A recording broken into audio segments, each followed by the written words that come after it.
นี่แหละคือการทำให้ดำนาลุงปีบ้านคำขานำมณีเพิ่นจ้างคนพี่น้องเพิ่นบ้านบึงเขาได้มาดำนาให้เพิ่นง่ายละ200 บาทแต่ละคนได้ง่ายละ200 บาทได้ทำเต็มมือก็400ลุงปีเรียกคนนายจ้างเขาได้ฮะนายจ้างเพิ่นลุงปีเขาขอโทษนะครับลุงปีมาช่วยบ้านคำขา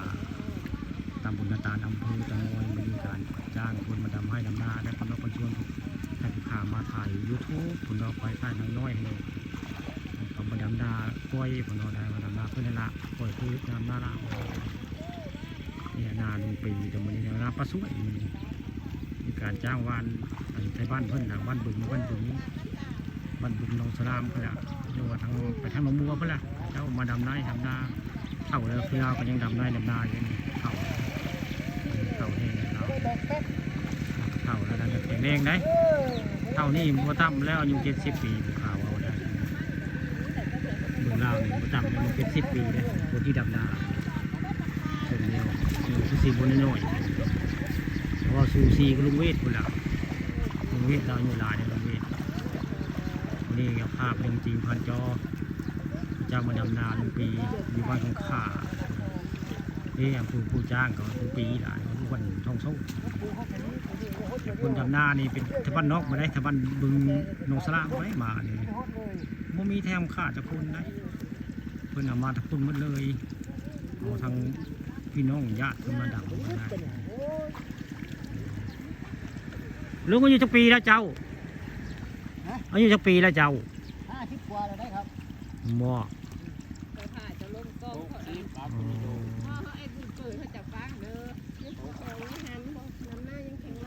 ยังแข็งแรงในเจ้าเนาะคอยเบิ่งเจ้า60 ปลายแล้วคอยว่าได้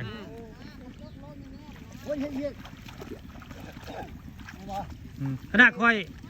อยก็ยัง58แล้วโอ้พอดีคอย57คอย58ได้คอยดูไปต่ออีกแล้วฮะพศ10เอาไปต่อ11นะแม่10ได้58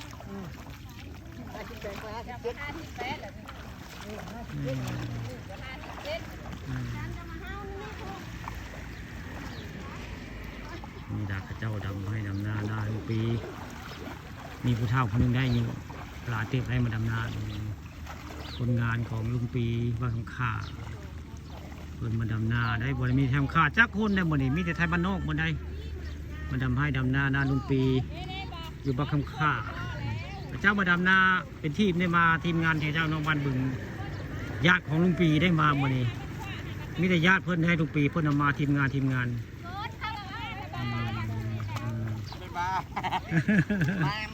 มาดำน้ำกันเด้อในระยะลูกปีพันโบกมือเดี๋ยวเราไปดำน้ำกันเดี๋ยวเราเมื่อแรงจะรีบเบิ้งตัวเองเดี๋ยวเมื่อแรงเด้อ